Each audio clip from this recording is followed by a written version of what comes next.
Olá, pessoal. Boa noite, boa tarde, bom dia para quem vai estar assistindo depois essa gravação no YouTube, né? Hoje nós temos Luiz Vaz aqui, que é engenheiro de produção. Eu vou ler um pouquinho o currículo dele aqui. Luiz, ele é engenheiro de produção pela UFRN, ele está completando agora 10 anos de formado, né, na Universidade Federal do Rio Grande do Norte. Ele tem experiência, atualmente é gerente industrial da Bono, né, tendo atuado como analista, engenheiro e gerente de produção na Siemens, né? Ele também possui MBA pela Fundação Getúlio Vargas na área de gestão empresarial, tá? É, uma coisa importante falar aí é assim, qual foi a nossa motivação para estar convidando o Luiz para estar hoje conosco. Eu fui orientador de Luiz na graduação e ele, como gerente industrial, né, na Bono, é, assim, a gente percebeu o desenvolvimento de várias práticas de sustentabilidade, né, que ocorrem na indústria, e essas práticas de sustentabilidade, elas não estão separadas da inovação, né? Então, a gente tem aqui, Luiz, tanto estudantes de gestão ambiental, como gestão da tecnologia, né, e também gestores, né, que estão assistindo aí também a sua apresentação. Então, assim, é muito importante hoje, assim, para justificar, né, o convite, né, você está conosco aí, que observar tanto como é que a sustentabilidade e a gestão das tecnologias, elas estão juntas, né? Então, isso é, trazer esse seu depoimento aí para que o pessoal perceba aí a importância, né? Como é que a inovação ela anda junto da sustentabilidade, né?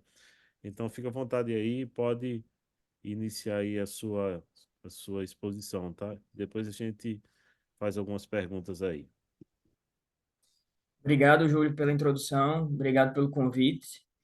É muito importante essa interação, né, que a gente precisa ter, a parte acadêmica com a indústria, né? Então, a gente sente esse distanciamento, né? Isso não é nem um pouco positivo para nenhuma das partes, né? Então, assim, a gente sempre tenta o contato, né? A gente sempre está em conjunto com os professores, com a turma de engenharia de produção, para que realmente a gente possa mostrar um pouco do chão de fábrica, né? O nosso estado ele é tão pobre nesse sentido, né? De indústria, de empresa, e a gente sabe que é muito importante para a formação de vocês terem esse contato. Eu sei porque eu vivi isso, né? Eu entrei em 2009, como vocês podem ver na faculdade, e só comecei a estagiar em 2014, né? Então, assim, eu passei quase a faculdade inteira estudando, focando ali nas matérias, nas disciplinas e não tinha esse contato com a indústria, né? Então, quando eu tive a oportunidade de estagiar na Sames, assim, foi um divisor de águas para mim.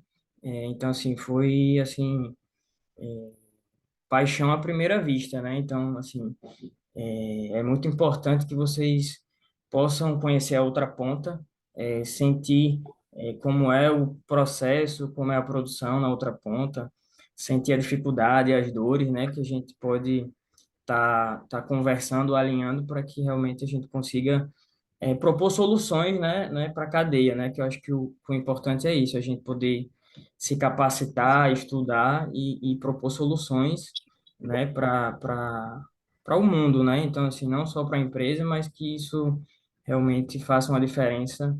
E aí, amanhã? Tu foi pra Campo Norte? Oi? Desculpa, alguém perguntou alguma coisa? Não, acho que foi algum microfone que abriu Ah, aí. Pode continuar. tranquilo. Então, vamos lá. Então, eu iniciei na indústria em 2015, né, como analista de produção, fazendo aquele mapeamento, diagnóstico, né, oportunidade de melhoria. E logo a gente conseguiu melhorar bastante coisa. E aí eu subi, fui para engenheiro de produção, depois virei gerente de produção na Sames. e aí já tinha uma equipe maior, né? Então, depois recebi um convite da Bono para fazer parte de um projeto desafiador deles e aceitei. Estou quase há 3 anos lá. Então, basicamente, eu tenho quase 10 anos aí de chão de fábrica. E a gente hoje, na empresa, na Bono, a gente está com um alinhamento muito forte na parte de sustentabilidade, né? Então, foi até um dos pilares que a gente definiu no planejamento estratégico desse ano, que a gente realmente queria dar um enfoque na sustentabilidade. E aí, hoje a empresa ela tem quase 60 anos, né? Desde a sua fundação.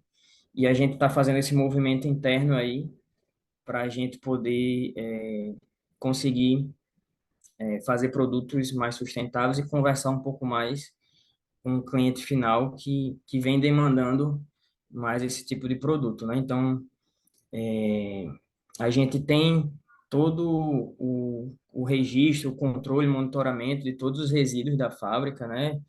Com o PGRS, então a gente já consegue entender qual resíduo ali pode estar impactando mais ou menos, a gente já tem os indicadores, né, que a gente quer reduzir, né, então a gente já consegue gerenciar isso internamente. Então, isso já faz parte da gestão, é importante falar isso, porque às vezes a empresa ela quer ser sustentável, mas ela não consegue adotar práticas sustentáveis internamente, né? Então, é mais um pouco do que eu vou falar adiante, que é um pouco desse conceito da inovação, né? A gente fica ligando muito inovação à palavra de invenção, né? Então a gente acha que inovação é uma coisa assim disruptiva, de outro mundo, que tem que realmente mudar radicalmente um processo, mas basicamente a inovação, o conceito é você poder melhorar e modificar um processo que já vinha sendo utilizado há bastante tempo, né? E lá na fábrica, por exemplo, é uma empresa de quase 60 anos, então existem bastante processos que já estão lá há muito tempo, né? E já estão lá fazendo há mais de 20, 30 anos, né? Então, isso gera uma oportunidade para a gente, que está na gestão, de realmente de inovar, né? Então, são coisas simples, mas que realmente têm um resultado bem impactante.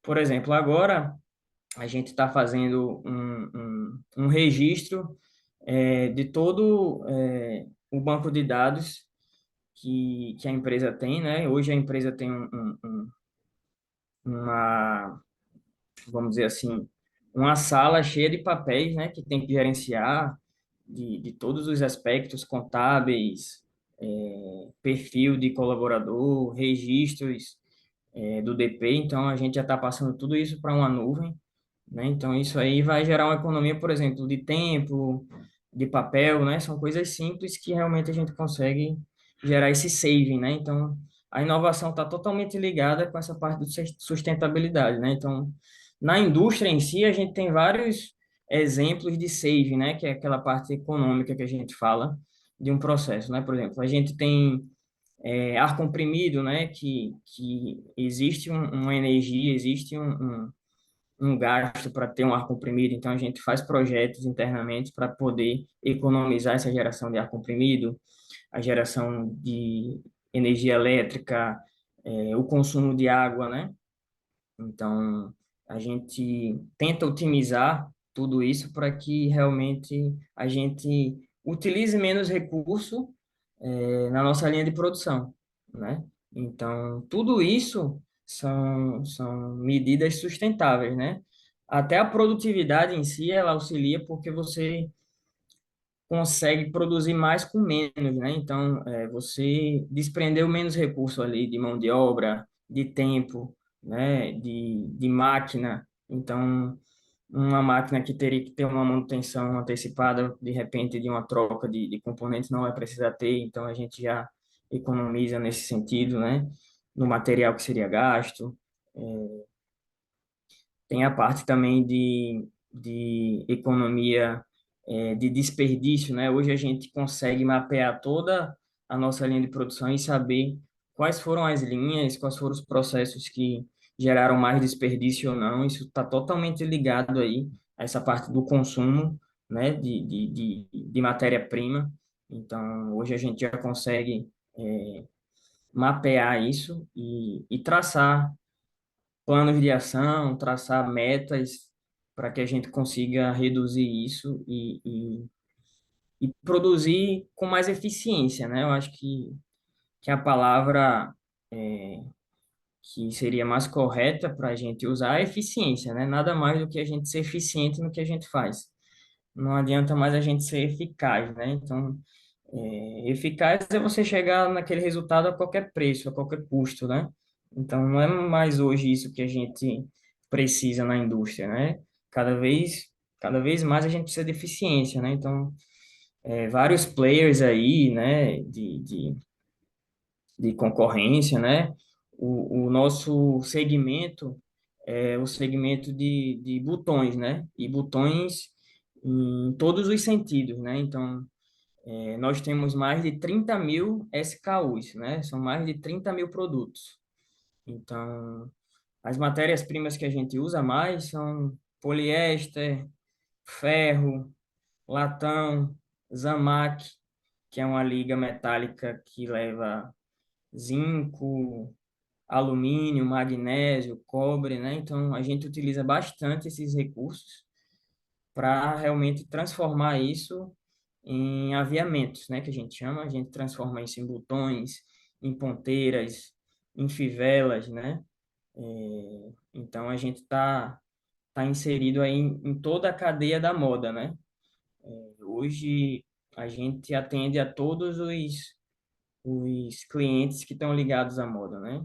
Então todos esses grandes nomes aí que a gente conhece de varejista, hoje a Bonobo consegue fornecer esses produtos para eles, né? E as confecções também que fazem esse produto, né? Então, é uma cadeia muito grande, né? E a empresa, ela já tem uma linha interna de produtos sustentáveis, né? Então, hoje a gente tem internamente, né, linhas de produtos que são naturais, né? A gente tem produtos que são provenientes da cabaça do coco ali, né? Botões de coco, né? A gente tem botões de ostra, né? Que chama madrepérola, né? A gente tem produto que é coroso, que é um tipo de madeira. A gente também trabalha com botões de madeira, né?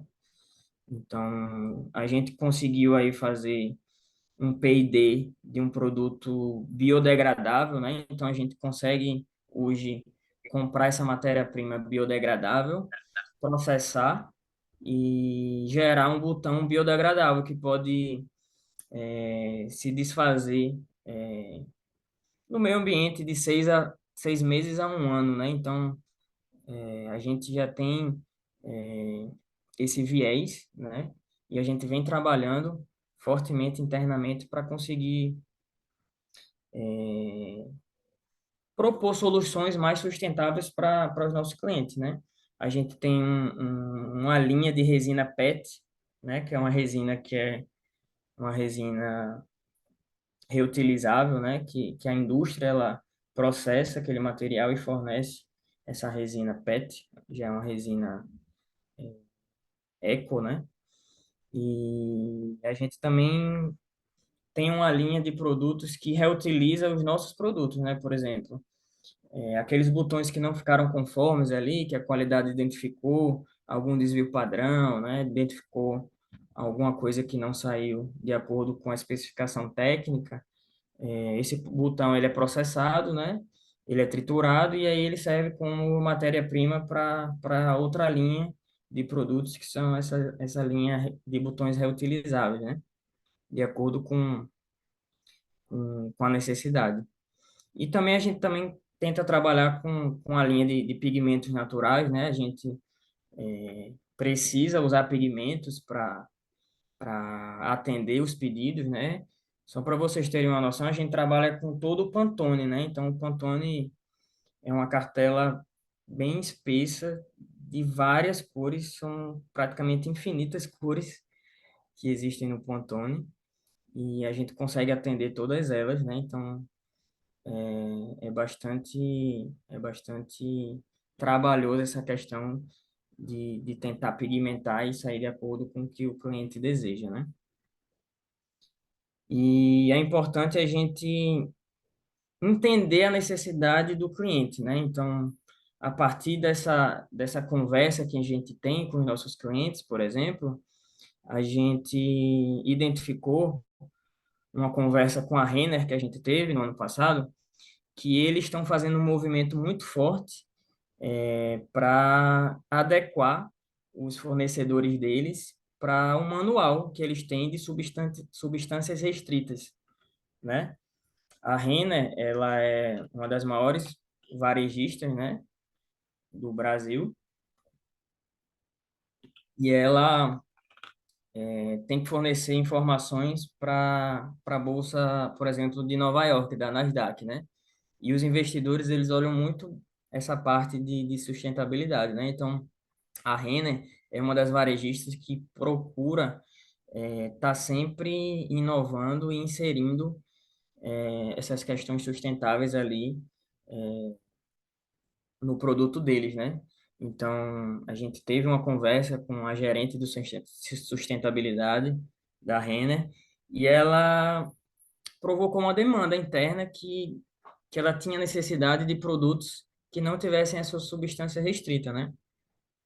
Então, ela passou para a gente essa demanda, a gente internamente fez um projeto para focar em tentar realmente retirar essas substâncias restritas dos produtos que eles julgam realmente serem substâncias que podem, né, impactar de certa forma os clientes dele.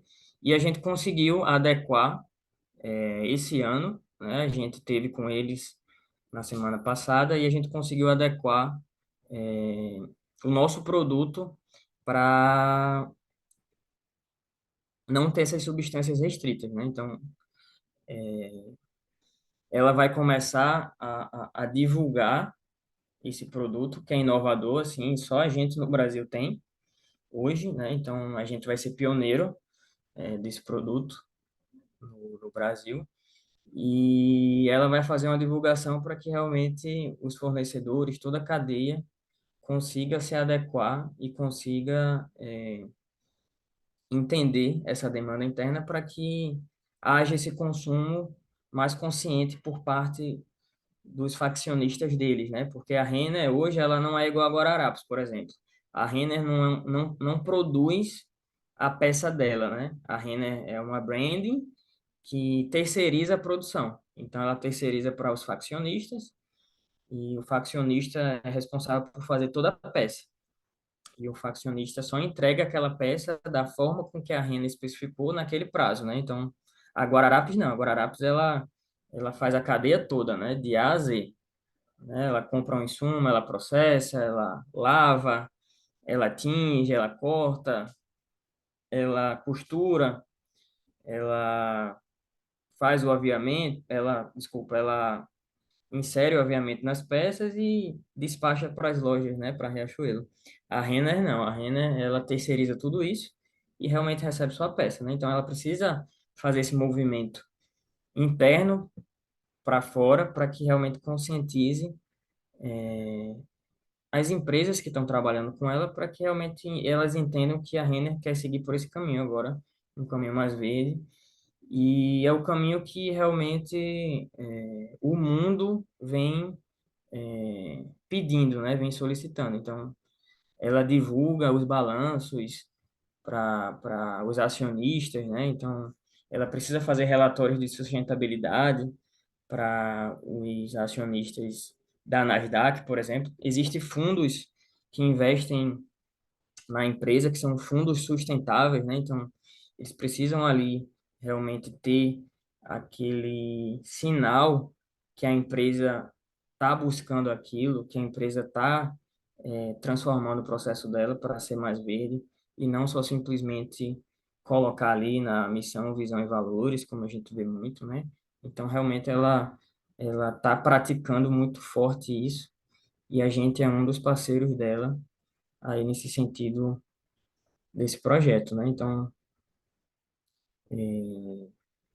A Bono hoje ela está realmente entendendo o que precisa ser feito e ela está 100% focada em se adequar a esse novo movimento, né? Então, ano passado, a gente teve alguns prêmios que a gente ganhou de estágio IEL, por exemplo, né? A gente já ganhou Deve 2 anos estar nessa direita bem. consecutivos. Oi, desculpa. A gente já ganhou durante 2 anos consecutivos o prêmio IEL em 2022 e 2023, né? Então, muito nessa pegada sustentável, né? A gente, por exemplo, conseguiu fazer um processo de um botão sem chumbo, né? Então, a indústria química, a indústria de polímeros, ela tem bastante substâncias ali que realmente a gente precisa entender muito bem a FISP, né? Entender muito bem o que é que elas estão utilizando ali para que a gente também não consuma isso por osmose, por tabela, e a gente forneça um produto de repente que a gente nem queria, né? Então, a gente conseguiu, por exemplo, ganhar esse prêmio do IEL nessa parte desse botão sem chumbo, né? E a gente vem trabalhando internamente para que os nossos estagiários, né, eles tenham esses projetos e que ajudem a empresa a seguir esse caminho, né, um caminho mais verde, mais sustentável, né? E toda a gestão realmente ela está totalmente comprada nessa ideia de conseguir realmente fazer esse crescimento sustentável, crescimento industrial e conseguir ter esse equilíbrio, né? Que é o mais importante entre produção e consumo, né? Então, eu acho que é fundamental todas as nossas ações, né? Que a gente planeja, executa, a gente conseguir esse equilíbrio. É, não precisa ser uma coisa radical, sabe? Não precisa ser uma coisa, agora que a gente vai seguir por essa linha, a gente não vai poder mais comprar copo plástico, a gente não vai poder mais comprar resma de papel, também não é muito bem assim, né? A gente precisa fazer essa transição, né, desse mundo um pouco ali consumista para esse mundo hoje mais sustentável. Então, a gente tem que ser um vetor e uma parte importante nessa transição, né? Então, a gente não vai conseguir isso tão rapidamente, mas se a gente ficar adotando ações diárias, monitorando, controlando, estabelecendo metas, com certeza, Não, ninguém sabe quando vai ser chamado, dois, né? Mas ele em 2, 4, 6, 10 anos, a gente vai conseguir realmente minimizar todo esse consumo, né?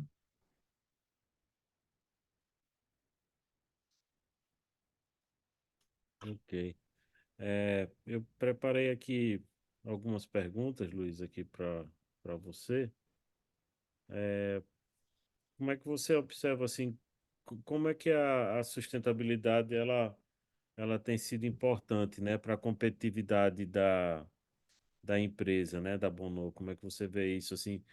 E como outra pergunta complementar a isso também, é como o seu trabalho como engenheiro de produção ajudou nesse processo de mudança, né, da empresa, assim, né, de repente ela ter sido se tornado de certa forma mais sustentável, né?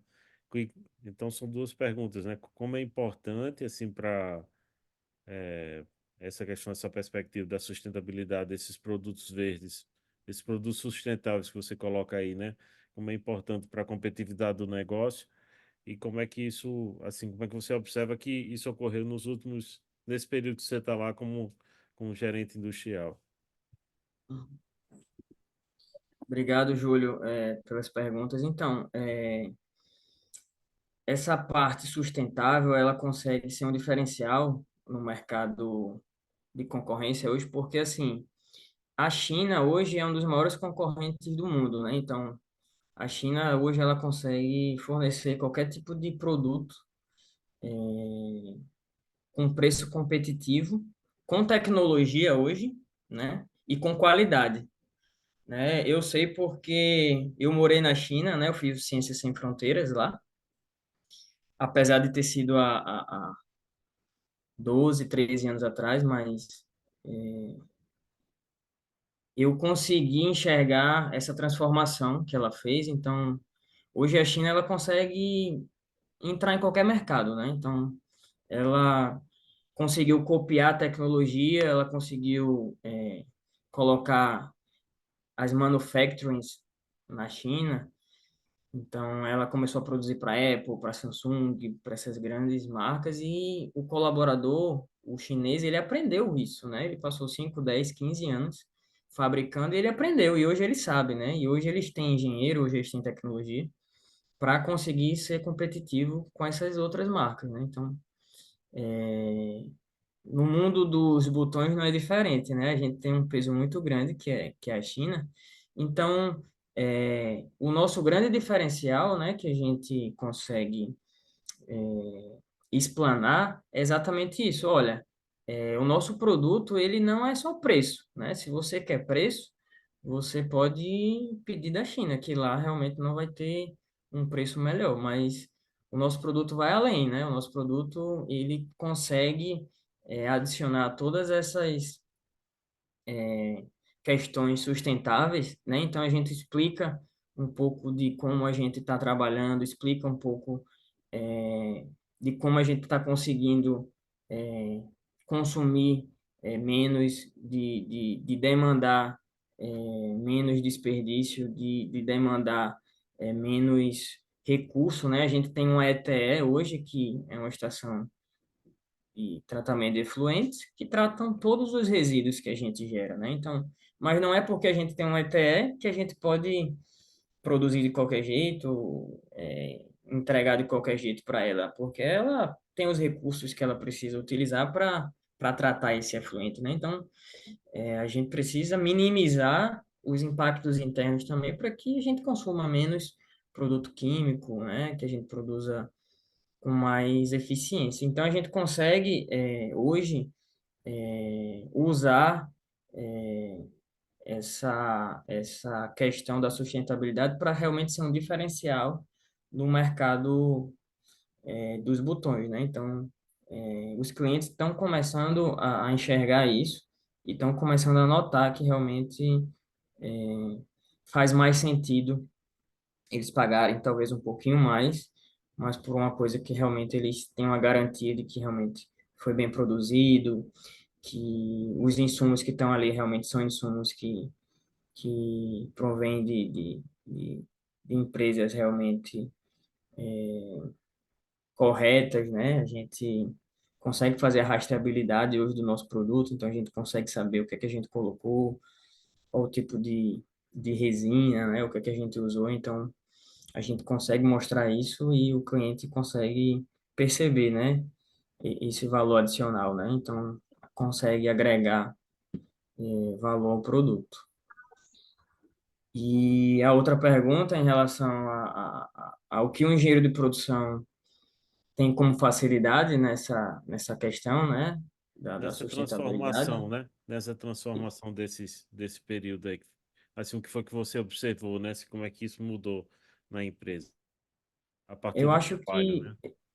exato, assim, eu encaro muito o engenheiro de produção como um, um profissional bem polivalente, né, e bem abrangente, né? Então, eu acredito que o engenheiro de produção ele consegue analisar o processo macro, coisas que as outras engenharias não conseguem, né? Então, a mecânica fica ali muito voltado para a máquina, a elétrica muito ali para a parte de redes, tubulações. Então, o engenheiro de produção ele consegue enxergar a cadeia como um todo, né? E ele consegue identificar e diagnosticar muito mais rápido os pontos de melhoria que precisam, né, ser pontuados, né?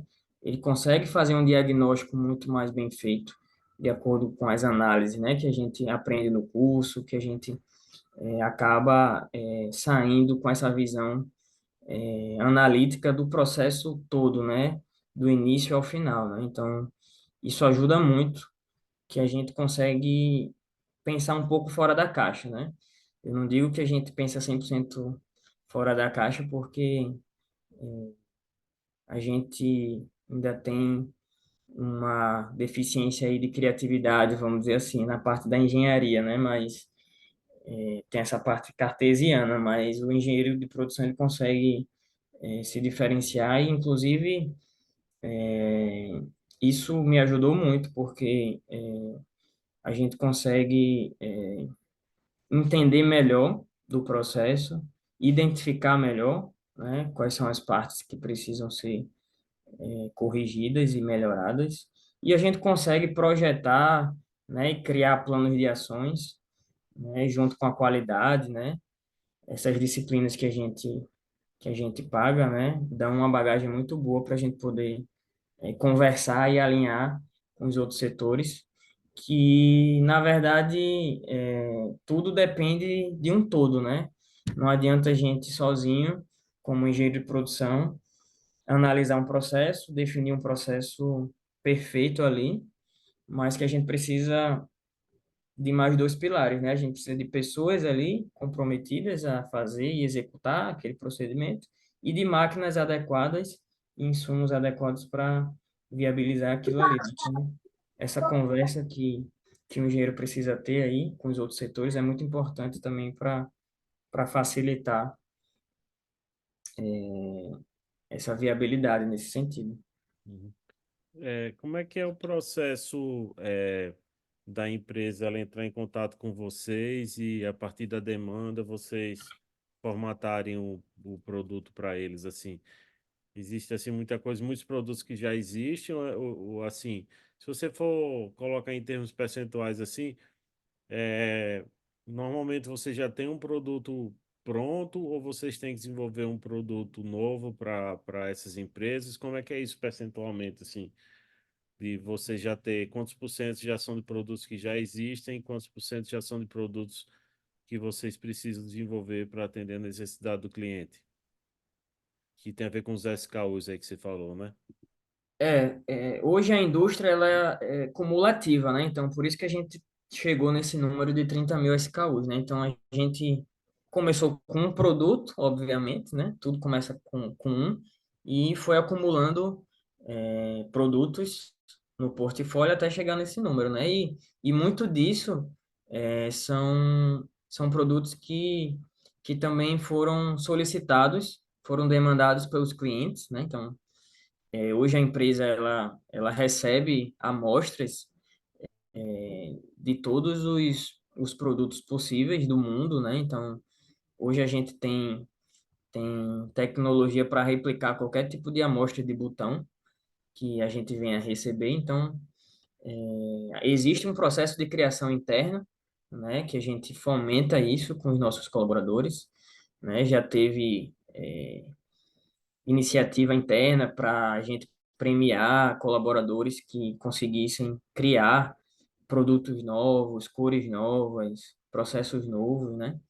E aí a gente também trabalha muito com essa questão de amostras externas que chegam para a gente e a gente faz um projeto interno para tentar replicar aquela amostra e tentar se adequar àquela solicitação, por exemplo, do cliente, né? Então, de repente o cliente ele compra um botão já há muitos anos, mas ele quer agora um botão com a formulação diferente, com um tipo de resina diferente. Então a gente recebe essa solicitação, trata com o P&D, né? E o P&D ele sai buscando o fornecedor, sai buscando informações na internet que possam corroborar e possam tentar realmente replicar aquela demanda para o cliente, né? Então, é uma fábrica em constante criação, né? Então, eu diria que a gente hoje produz do nosso portfólio de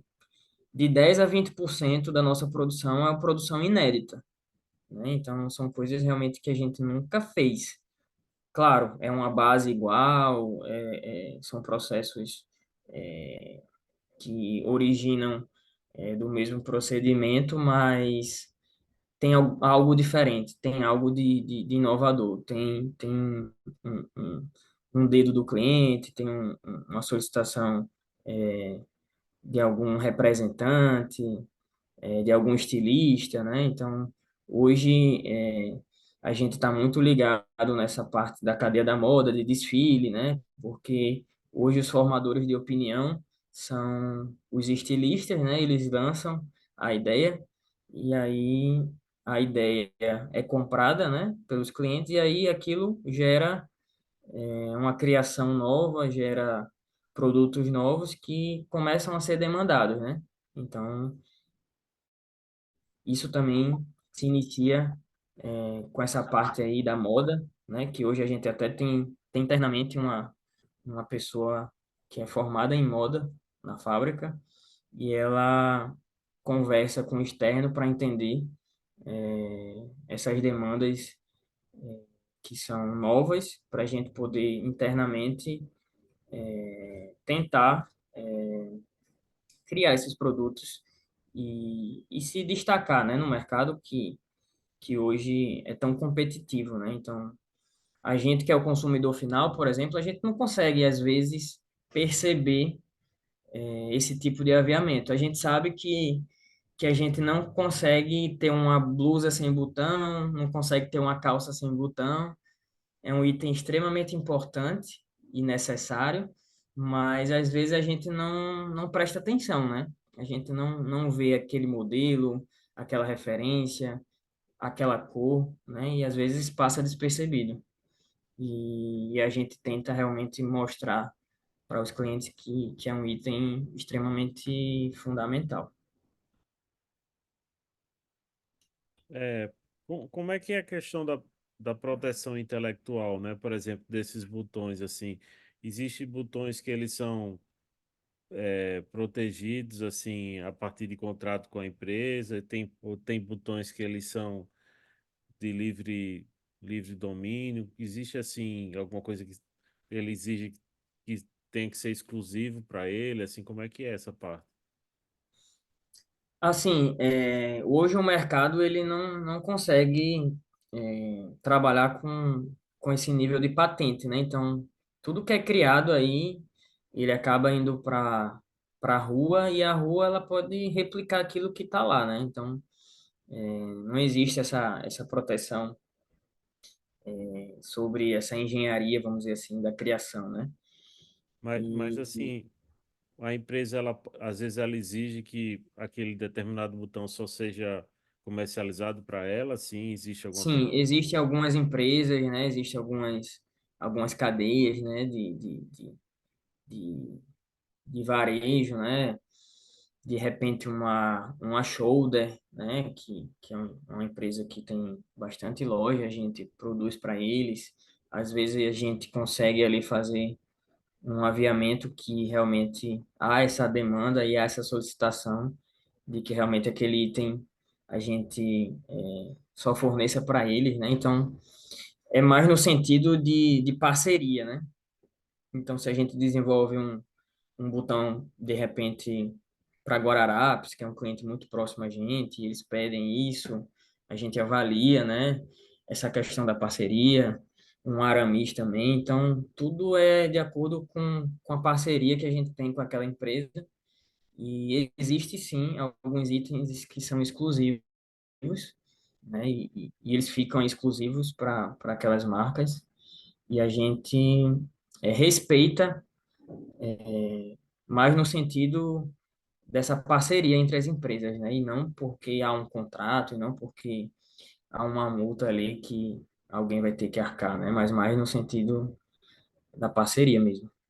Assim, mas aí tem também, assim, casos de botões que são personalizados, né? Tipo assim, a laser, né? Que tem, tipo, o nome da empresa, né? Isso. Aí realmente não faria sentido, né? Tá comercializando para outro, né? Assim, seria um tiro no pé, né? A gente produzir, criar um botão para uma marca grande dessa, gravar a laser e depois a gente vender para outra marca e a outra marca vai ter o mesmo botão gravado com o nome dela e isso vai para o mercado, né?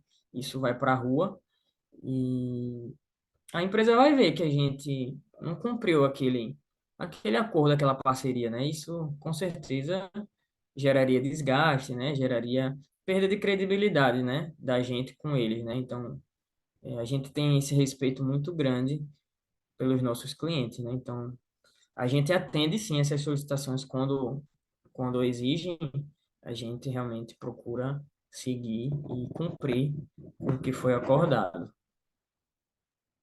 Luiz, em relação, por exemplo, eu estou usando uma camisa aqui, uma camisa polo, que ela tem botões, né? Ela tem dois botões. O que acontece? Vocês têm um levantamento, assim, de quanto do market share vocês têm no Brasil hoje, assim, porque eu imagino que existe outras indústrias no Brasil, existem as indústrias chinesas também, existe um levantamento em relação a isso? Então, esse número é um número bem difícil, assim, da gente saber. Hoje a gente não tem certeza, desse número. A gente sabe que é um mercado bastante pulverizado, né? A gente sabe que é um mercado de bastante concorrência. Existem vários concorrentes, principalmente ali no Rio Grande do Sul, né? Que fornecem, que têm indústrias grandes e que têm bastante volume. E assim, a gente sabe que também tem muitas fabriquetas que elas nem estão legalizadas e elas produzem ali de qualquer jeito e fornecem para esse mercado aí paralelo, né, da moda. Então, é um número que a gente não tem, né, que a gente não sabe ao certo, mas se fosse para dar um chute aí, talvez a gente tivesse na casa aí dos 5% talvez aí, do mercado total do Brasil. Mas assim, a gente não tem ao certo isso porque realmente é um mercado que é difícil de você mapear toda a cadeia, né? Nem todo mundo tá com CNPJ, nem todo mundo tá regular, né? Então, a gente sabe que a moda, ela também é bem informal, né? A gente sabe que existe bastante esse mercado informal, então a gente realmente não consegue mensurar esse nosso, esse nosso mercado. Pessoal, perguntas aí, alguém quiser fazer alguma pergunta aí, alguma coisa que vocês estão curiosos aí para perguntar, Posso fazer pergunta, pessoal? pode sim. No caso, se nós aqui que estamos, aquele que a maior parte deve estar terminando já, né? Está no final do curso, queira migrar profissionalmente, assim, para essa área mais de gerenciamento sustentável, essa parte até logística dessa cadeia de sustentabilidade dentro das indústrias, o que é que você acha que os passos que a pessoa deveria tomar, né? Que a gente deveria tomar para entrar nesse caminho, assim. E outra pergunta seria com relação à responsabilidade da ETE que existe dentro da indústria. Porque, se eu não me engano, abonou em Parnamirim, né? Então, a ETE deve acabar tendo algum tipo de responsabilidade com relação a toda as casas, né? Ao redor, ao município ao redor, né? Enfim, a a população que mora ali perto. Então, como é que é tratada e gerenciada essa questão junto com a população? Obrigado, Juan, pelas perguntas. Então, a primeira, eu acho que o engenheiro de produção ele tem que primeiro saber a dor daquele processo, né? Ele tem que, de certa forma, entender o que é que pode ser melhorado, né? Eu acho que a essência do engenheiro de produção é essa. É saber realmente o que não está indo bem e o que é que a gente pode fazer para que aquilo seja corrigido, né? Então, eu iria pelo caminho de saber quais são as dores e quais são as demandas do consumidor, né? Dos produtos, né? Então, o que é que o consumidor está querendo hoje? Ele está querendo um produto com menos embalagem, está querendo um produto mais leve, ele está querendo menos resíduo ali na casa dele, né? Então, por exemplo, se a gente for ver aí,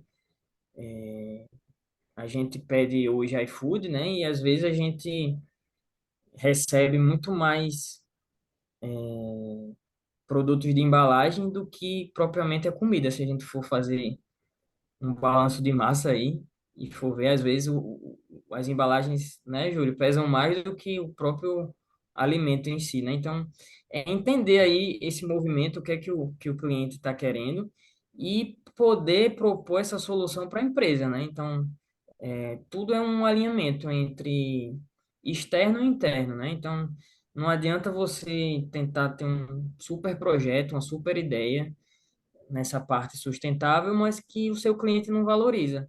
E se o cliente não valoriza, a empresa não vai olhar para aquilo ali, não vai valorizar aquilo também. Então, precisa também entender na ponta o que é que está fazendo sentido para você poder vender essa solução, seja em forma do seu trabalho, seja em forma de uma consultoria, né, seja em forma de ajuda para aquela empresa, para aquela indústria, para aquele processo, para que realmente aquilo gere negócio, né? Para que aquilo gere um diferencial para ela e que você possa unir o útil ao agradável, né? Você possa fazer uma solução que atenda os dois lados e ainda contribua com o meio ambiente, né? E a segunda pergunta em relação à ETE, então a gente tem, né, a estação de tratamento de efluentes, e basicamente uma ETE é receber todo o efluente, né, que está com os produtos químicos, e ele trata ali, né, todo aquele efluente, e tudo que sai da ETE é água limpa, né, água 100% limpa, né? Então, assim, a gente não tem nenhuma dificuldade em relação ao entorno, tudo, porque a gente consegue tratar, né, esse efluente. Os resíduos que geram sólidos, a gente tem que pedir para as empresas coletarem, né, esse resíduo, em empresas autorizadas, classe um, classe 2 e tal. Há essa classificação, as empresas coletam, autorizadas, e levam para a destinação correta, né? Então, é tudo muito bem definido, né? A gente tem todas as licenças, né, de IDEMA, Polícia Federal, né? Então, todos esses órgãos competentes a gente tem essas licenças e a nossa área ali em Parnamirim, na verdade, a cidade, ela se originou no entorno da fábrica, né? E um dos primeiros moradores ali, vamos dizer, da região foi a fábrica, né? A fábrica, ela se estabeleceu ali naquela região, não tinha praticamente nada, né? Não tinha rua pavimentada, não tinha casa, não tinha comércio, então a cidade, ela acabou sendo fundada no entorno da fábrica, né? Então, hoje é uma zona mista ali, né? Não é um bairro residencial, é uma zona mista, porque realmente a fábrica já está há muito tempo lá, então não tem nenhum tipo de empecilho, nenhum tipo de questão em relação nesse sentido, não. Tem uma pergunta de Moacir.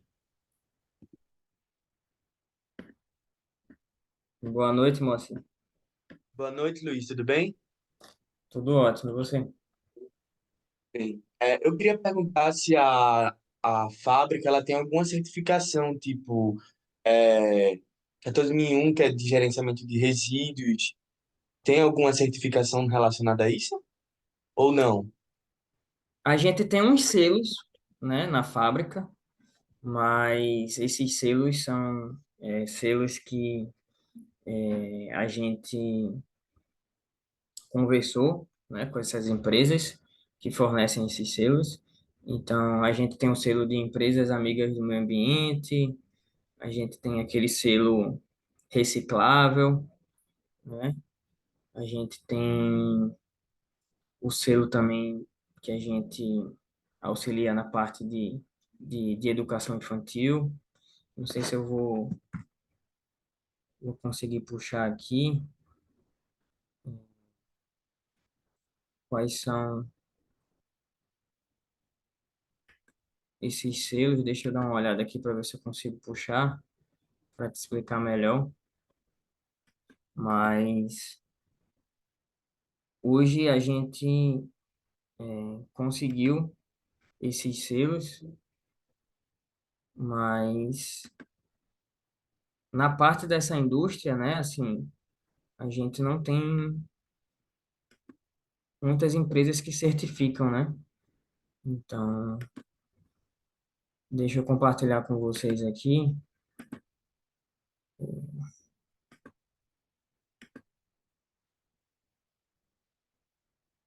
um pouco dos selos que a gente tem. Eita, acabei fechando aqui.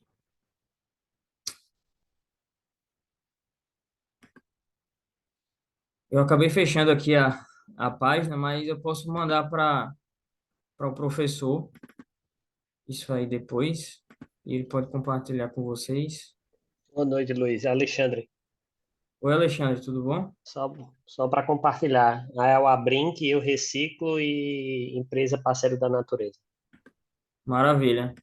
O Alexandre é colega de trabalho, ele também faz parte da gestão da empresa, e eu chamei ele também aqui para participar, que também é interessante que ele possa, de certa forma, contribuir com, com esse tema, né, que é tão importante, e poder participar. Eu acho que vocês conseguem ver aí, né? Agora, o selo Eu Reciclo, parceira da natureza, né? E o outro, qual é o outro, Alexandre? Do meio? Abrinq,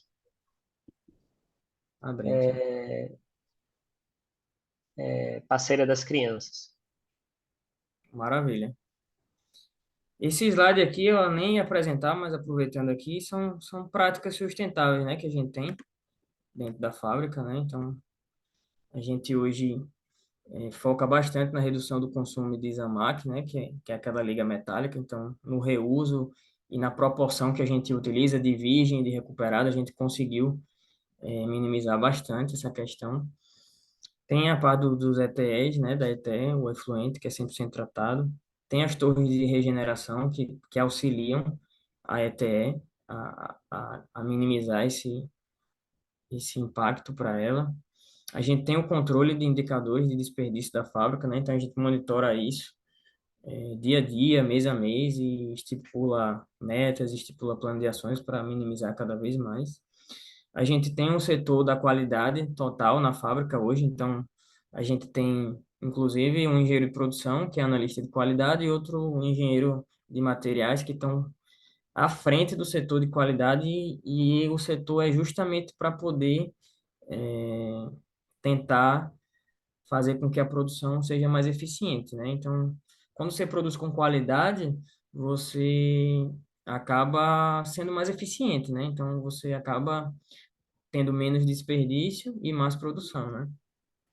A gente tem uma linha de ecometalização que ela simula os banhos galvânicos, né?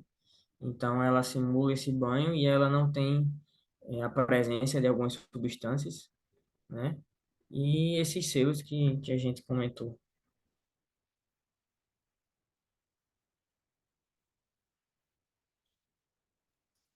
Mais um comentário assim que eu tenho para fazer é em relação à importância assim da exigência de sustentabilidade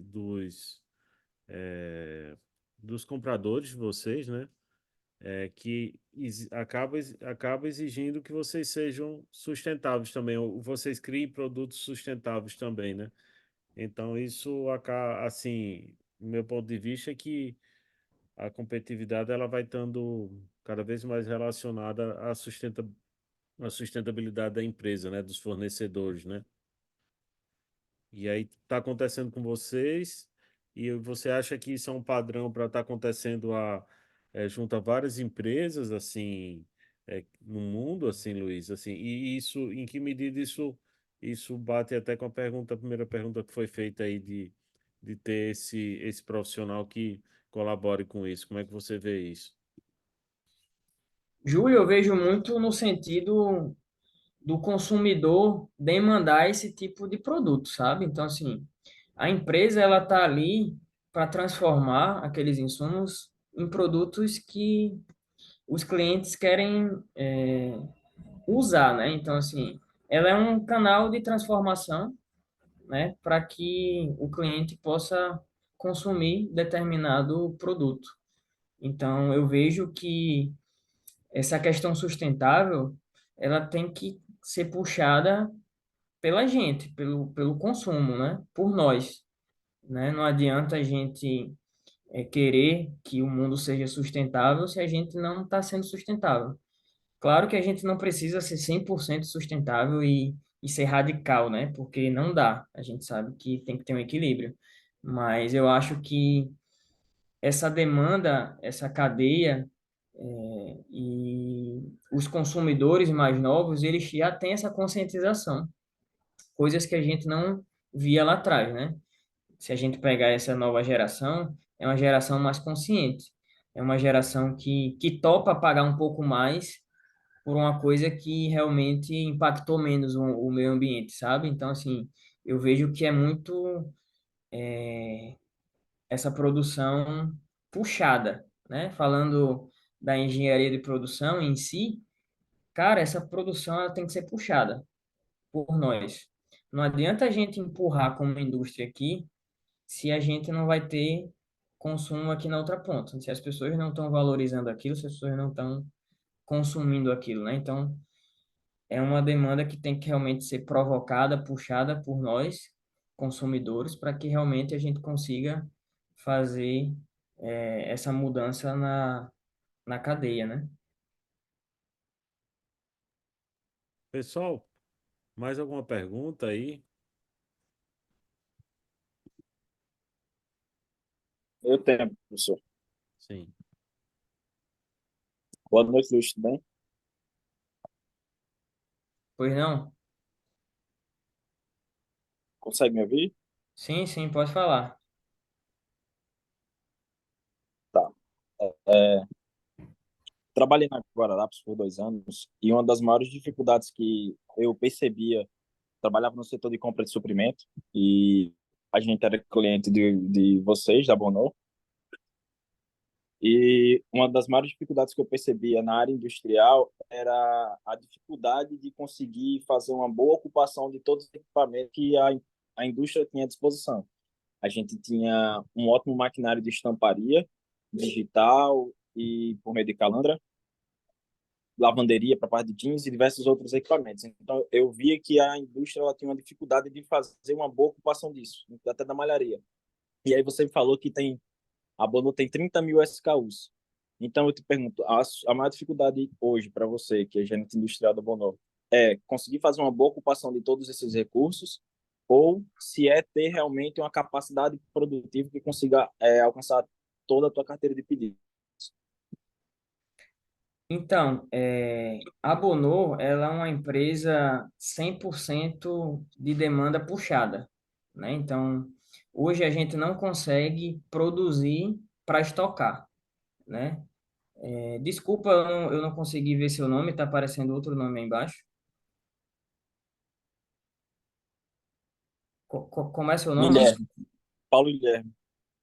Pronto, Paulo Guilherme. Então, a produção da Bonô é totalmente puxada, né? Então, a gente não consegue hoje produzir para estocar, né?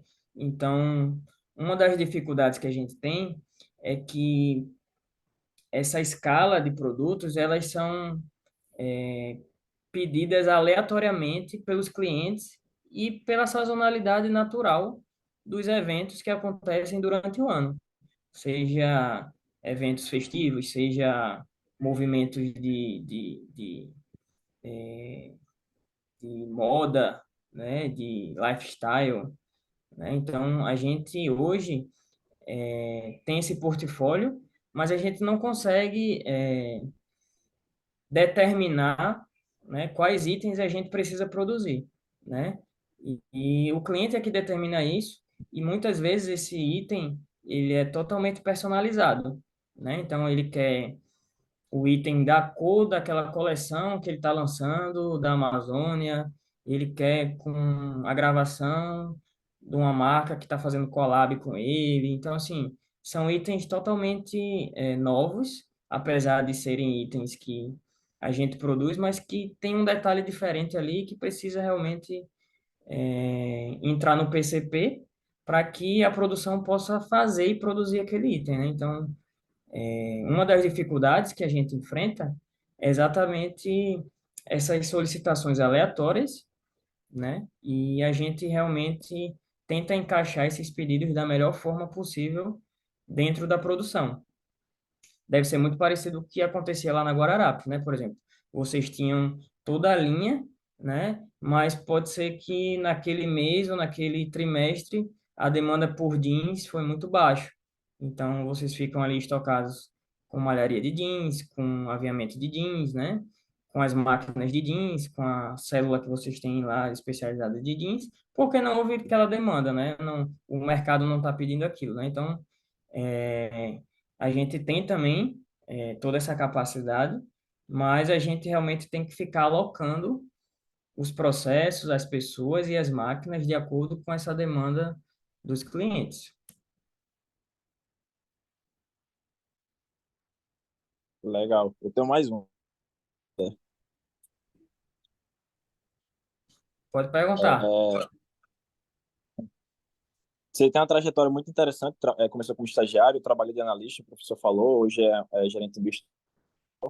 E aí eu te pergunto, no decorrer da carreira profissional, dessa tua ascensão profissional, hoje trabalhando como gerente industrial, você vê não sei se eu diria uma dificuldade, mas como foi para ti a parte de gestão de pessoas, que acredito que seja uma parte muito complicada, eu acredito. Sim, sim. Hoje, todo o curso que a gente vai fazer, né, toda a aula que a gente vê na internet de gestão, fala muito sobre as pessoas, né? Então, isso é uma dor, né? Isso é realmente uma questão que a gente nasce muito deficiente, né? Principalmente pela nossa trajetória, né? A gente está muito acostumado, por exemplo, no colégio, a gente faz prova individual, então só depende da gente. Às vezes a gente faz um esporte individual que só depende da gente, né? Então, às vezes a gente nasce ali e acha que a gente é autossuficiente, né? Quando a gente entra numa indústria, em uma fábrica, a gente acaba sendo mais um, né? Então a gente precisa conseguir fazer com que as pessoas façam, né? Esse é o grande desafio da gestão, é fazer com que os outros façam, né? A gente precisa explicar, fazer com que eles entendam o que eles precisam fazer, né? No momento correto, na hora correta, com os insumos corretos, com o procedimento correto. Então, o curso, ele não conseguiu formar nesse sentido de gestão de pessoas, né? Eu consegui ter esse conhecimento muito mais no MBA que eu fiz de gestão empresarial da FGV. Então, sem o MBA assim da FGV, realmente seria muito mais difícil para mim ter conseguido chegar onde eu cheguei, porque ninguém faz nada sozinho, né? Assim, então, se eu tô com essa trajetória, você imagina quem trabalhou comigo, né? Então, todo mundo cresce junto, né? Quantas pessoas não mudaram de cargo, não mudaram de nível, não saíram de operador para supervisor, para coordenador? Quantas pessoas fizeram faculdade no trabalho e hoje ocupam um cargo de analista de PCP? Então, ninguém cresce sozinho, né? Então, a- as pessoas que querem trabalhar com outras pessoas, que querem gerenciar pessoas, precisam entender nisso, né? Precisam saber que o crescimento é mútuo, né? Que é uma troca mútua de um ganha-ganha, né? Geralmente, As pessoas querem gerir as outras, mas elas querem que os louros sejam só para elas, né? Que os resultados sejam só dela, que ela tenha, né, os benefícios, que ela tenha ascensão profissional e acaba esquecendo os outros, né? E isso não é orgânico, né? Isso não é sustentável, falando de gestão de pessoas. Então, o líder ali, ele precisa fazer tanto a parte de liderança, que é você poder fazer com que seu colaborador se sinta bem em estar trabalhando com você, né? Então, hoje o líder ele precisa ser uma pessoa gente boa, ele precisa ser uma pessoa acessível, que as pessoas gostem de trabalhar com ele, né? Que a pessoa se sinta confortável em trabalhar com ele. E o gestor, ele precisa ser aquele cara calculista que saiba de números, que entenda as metas, que entenda por que a gente não atingiu aqueles objetivos e possa criar metas para que os objetivos sejam atingidos, né? É um equilíbrio entre os dois, gestão, gestor e líder, né? Você não consegue ser só um ou só o outro, né? Então, você precisa ser os dois porque o chão de fábrica, ele acaba nivelando as ações sempre para baixo, sempre para o negativo, né? Então, se você ali não está monitorando a sua equipe, não está, né, vendo se eles estão indo bem ou não, os maus exemplos sempre são os exemplos que são enaltecidos. O Rodrigo Alexandre está aqui conosco, que a gente sabe que vive isso diariamente, né? Assim, aquela ação, aquela atitude que deveria ser exaltada, né? Acaba que é ofuscada e aquela atitude ali que não segue o que é o correto acaba sendo enaltecida. Então, se você não consegue ali controlar a entrada, a saída das pessoas, saber as faltas, as folgas, né? As pessoas, elas nunca vão chegar para ti e dizer, pô, o cara ali não faltou no ano todo, né? Que legal. Não, ele vai falar, pô, se fulano de tal chega atrasado e sai antes, por que eu não posso, né? Infelizmente, os parâmetros são sempre para essa parte mais negativa, né? Então, que é o normal, né? O ser humano, ele quer sempre estar buscando aquela zona de conforto e ele fica criando aqueles subterfúgios para que isso seja adotado como um padrão. Então, eles sempre tentam nivelar a régua para baixo, né? Então, o líder e o gestor, ele precisa estar identificando isso e precisa estar corrigindo isso, e estipulando metas, investindo num plano de cargos e salários que hoje a gente tem na empresa, dar perspectiva para o colaborador, né? Não é só a gente dizer que realmente está indo bem, que os resultados estão indo bem, mas o colaborador precisa ter uma perspectiva.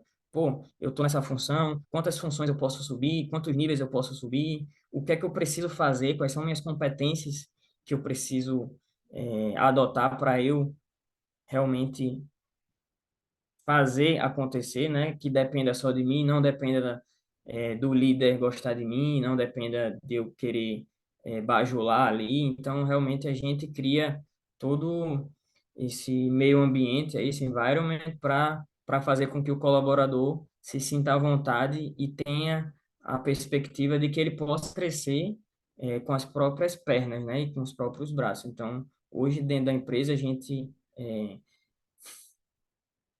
foca bastante nisso, né? Nessa questão, para que realmente ele possa entender onde ele está e onde ele pode chegar e quais são os requisitos, quais são as competências, o que que a gente vai avaliar ele de acordo com o trabalho que ele faz e dar os feedbacks para ele sempre, para que ele possa, com o passar dos anos ou do tempo, melhorar. Não adianta também a gente dizer que ele precisa chegar ali e não dar as ferramentas, e não dar condição de trabalho para ele chegar lá, né? Senão, daqui a 2 anos, a gente vai fazer uma avaliação e simplesmente vai dizer para o cara, pô, você não passou por causa disso, disso e disso. E ele vai dizer, pô, mas eu não sabia, né? Se você tivesse me dito há 2 anos atrás, eu poderia ter trabalhado nisso. Então, o papel nosso da gestão e do RH é justamente estar dando esse feedback constante para eles poderem realmente estarem se adequando e poderem ter a oportunidade de, quando for feita a avaliação, eles poderem subir de nível, né?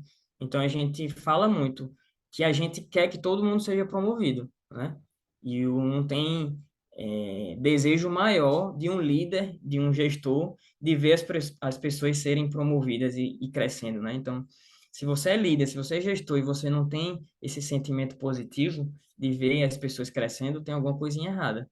Então, a gente sempre foca bastante nisso para que a gente tenha menos dificuldade. Sempre vai ter dificuldade, né? Então, as pessoas elas são imprevisíveis, acontecem fatalidades, acontecem várias coisas, né, na vida, por exemplo, de 450 colaboradores, que é o que a gente tem hoje, que é imprevisível, mas a gente tenta ali mitigar ali para que o impacto disso seja o menor possível.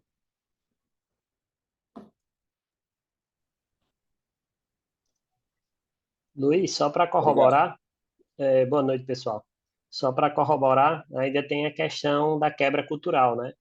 Uma indústria tão longeva como a nossa, que tem quase 60 anos, a cultura é muito forte.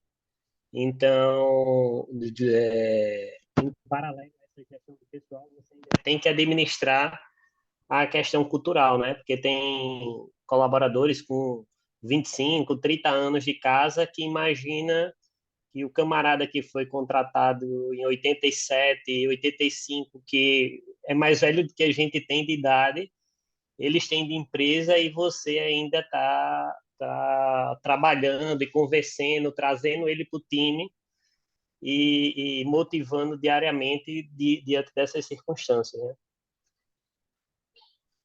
Perfeito.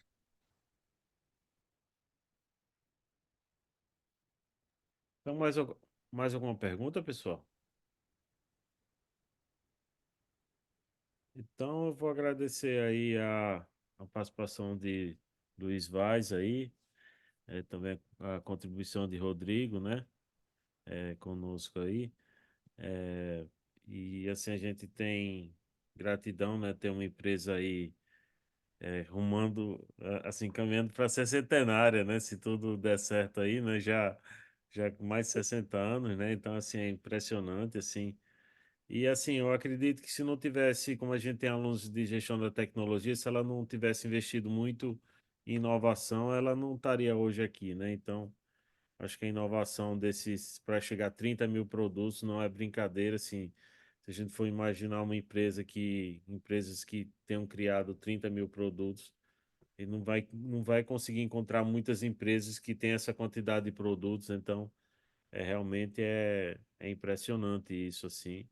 E aí vale a pena a gente valorizar essa empresa que atua aqui no Rio Grande do Norte, né? Tem uma presença nacional, né? Tem clientes também em outros países também, eu acredito, né?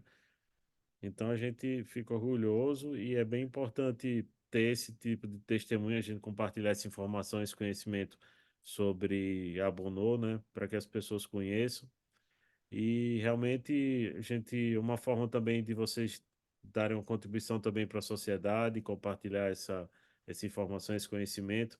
E já teve visita técnica também da UFRN também na empresa, né? A gente agradece. E contar com vocês para que a gente possa estar voltando aí em outras visitas também, né? Para estar mantendo esse bom relacionamento aí com a indústria.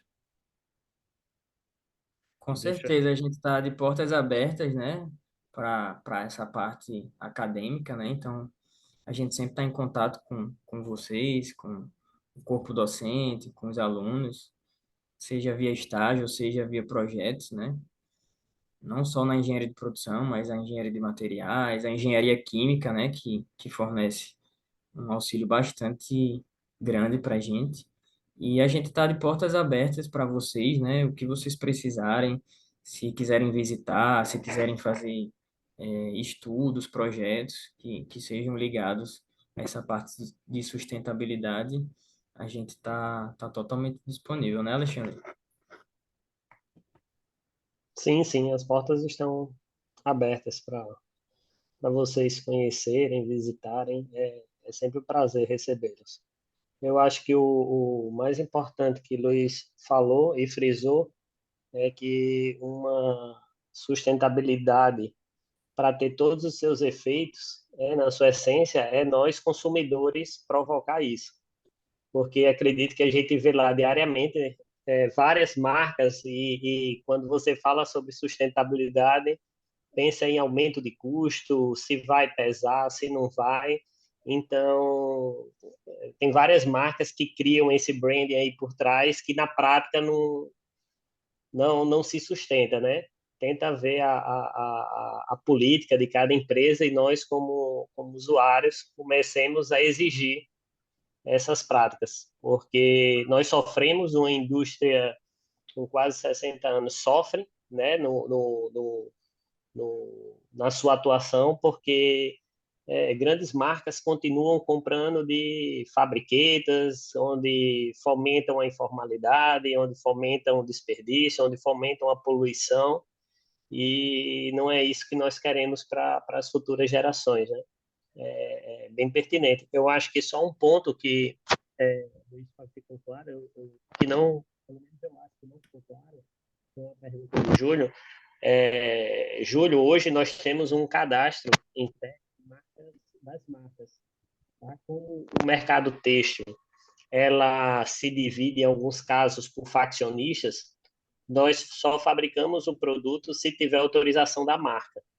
Então, exemplo, a Aramis, ela tem a própria fábrica dela e tem diversos faccionistas pelo país que fabricam Aramis, mas tem um mercado paralelo de falsificação da Aramis, né? Então, como é que a gente consegue controlar isso? Todo pedido que algum faccionista diga que é um produto da Aramis, a gente confirma com a detentora da marca se aquela facção está autorizada ou não a produzir a marca deles. Então, se eles autorizarem, a gente joga na linha de produção. Se não tiver autorização por parte da marca, nós não fabricamos, porque provavelmente vai ser algum produto falsificado aí colocado na rua. Excelente, excelente. Todo um cuidado aí, né? É verdade. Pois então, pessoal. Luiz, então deixa eu para suas conclusões aí. E aí a gente vai, em seguida a gente vai encerrar aqui a gravação. Agradecer a participação de todos. Tivemos aí, chegamos a perto de 60 participantes aí nesse nosso encontro aí. Então já está um pouco menos. Mas parabéns aí. Deixa aí para você apresentar as palavras finais aí. Mais agradecer, né, a presença de todos. Se tiverem alguma dúvida, se tiverem alguma pergunta, por favor, entre em contato. Eu vou fornecer o meu e-mail para o Júlio e aí ele pode divulgar para vocês, entrarem em contato com a gente, se vocês ainda tiverem alguma dúvida, para que a gente possa tá esclarecendo isso para vocês, né? E deixar as portas abertas, né, da empresa, né, para todos vocês. A gente sempre está divulgando vagas de estágio, né, vagas até de funções internas, né, que vocês poderiam estarem sendo contratados, né? Então, ficar de olho nisso e qualquer coisa que precisar, nós estamos disponíveis. Boa noite a todos, uma boa semana, até mais. Um abraço, pessoal. Obrigado, Luiz. Obrigado, Alexandre. Obrigado à turma aí, que o pessoal que esteve conosco aí. Um abraço. Então vamos concluir aqui a gravação e Até boa semana mais, tchau, aí a tchau. todos. Um abração.